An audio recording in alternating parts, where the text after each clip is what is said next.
Добро пожаловать в мой канал. Le journaliste Laurent Delahousse, de Coin Benjamin FTV, le pire du journalisme français déférent. C'est en ces termes que le correspondant de Reuters à l'Élysée a fustigé l'entretien du président de la République, réalisé par Laurent Delahousse dimanche soir pour France 2. Et il est loin d'être le seul. Brosse à reluire, niez-le. Le journaliste de la chaîne a dû faire face à une pluie de critiques après cette interview d'un nouveau genre, tout en déambulation et proximité avec le président. One of most hard-hitting question in Macron's interview. Here's the Christmas tree in the courtyard. It's the end of the year. What do you want to tell the French? Don't be afraid. Deferential French journalism at its worst. Macron 20hwepic.twitter.com cg3ytw600 Michel Rose Michel Reuters December 17, 2017 car c'est debout, se baladant aux côtés d'Emmanuel Macron dans les couloirs de l'Élysée, dans une sorte de conversation informelle, que Laurent Delahousse a décidé de mener cette interview. Un style qui tranche avec ce que l'on nomme le journalisme assis, plus traditionnel, un style beaucoup plus décontracté, complaisant, très Laurent Delahousse.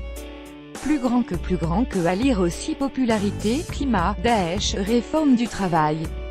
Ce qu'il faut retenir de l'interview de Macron alors qu'il se destinait à une carrière dans le domaine du droit, c'est finalement vers le journalisme que s'est tourné Laurent Delahousse. Après des débuts sur RTL et LCI, il intègre M6 en 1999, où il présentera successivement De quel droit et Secret d'actualité. En 2006, il quitte la petite chaîne qui monte pour France 2, où il devient le remplaçant de David Pujadas au JT du 20h. L'année suivante, il récupère les journaux du week-end, succédant à Béatrice Schoenberg, et s'occupe alors de leur présentation et de la rédaction en chef.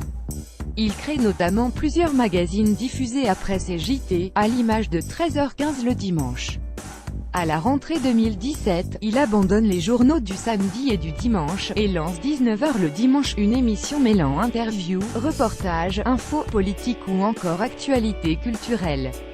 Une touche de décontraction, c'est par une attitude plutôt relaxe, désinvolte, mèche blonde au vent et petite barbe de 3 jours que s'est démarqué le journaliste. Pour Michel Field, ex-chef de l'info à France Télé, Laurent Delahousse est un employé, créatif, travailleur et qui accepte de prendre des risques, rapporte le JDD.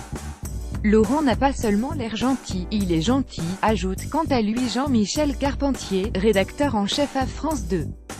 Trop gentil, certains lui reprochent une trop grande proximité dans ses interviews, une approche trop émotionnelle. Le magazine Télérama le qualifiera même de « mièvre du samedi soir ». Récemment, le journaliste a d'ailleurs quelque peu embarrassé l'acteur Vincent Cassel, qui au bord des larmes, lui a fait comprendre qu'il ne s'épancherait pas sur sa famille. Dans l'émotion, donc, mais aussi dans le tactile. Dimanche, face à Emmanuel Macron, les téléspectateurs auront notamment remarqué une proximité physique entre l'intervieweur et l'interviewé, allant jusqu'à se toucher furtivement les bras. Plus grand que à lire aussi au bord des larmes, Vincent Cassel tacle Laurent Delahousse après une question indiscrète, une pincée de glam outre ses casquettes de présentateur du JT et d'intervieweur politique lors des campagnes présidentielles notamment. Laurent Delahousse propose aussi des documentaires et en réalise via Magnéto Presse, la société de production qu'il a montée avec les réalisateurs Serge Calfon et Marc Berdugola. Depuis 2007, il présente également Un jour, un destin, où il retrace les destinées exceptionnelles et les faces cachées de personnalités aussi diverses que variées, de Klaus Barbie en passant par Jacques Brel ou encore Brigitte Bardot, à moitié assis sur un bureau dans une pièce où règne la pénombre. À chaque numéro, Laurent Delahousse se met lui-même en scène pour introduire ses sujets de son air le plus mystérieux.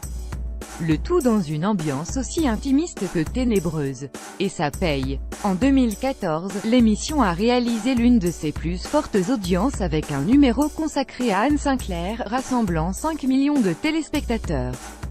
Enfin, le journaliste avait également pour projet de s'essayer au cinéma, en réalisant son tout premier long-métrage, dont le rôle principal devait être endossé par Jean d'Ormesson. Le projet cinématographique devait évoquer un écrivain, au soir de sa vie, en proie au doute. A-t-il vraiment écrit le chef-d'œuvre qu'il portait en lui? Ne s'est-il pas éparpillé? Et maintenant qu'il s'en rend compte, n'est-il pas trop tard? Détaillait le JDD. Malheureusement, Jean d'Ormesson nous a quittés le 5 décembre dernier à l'âge de 92 ans.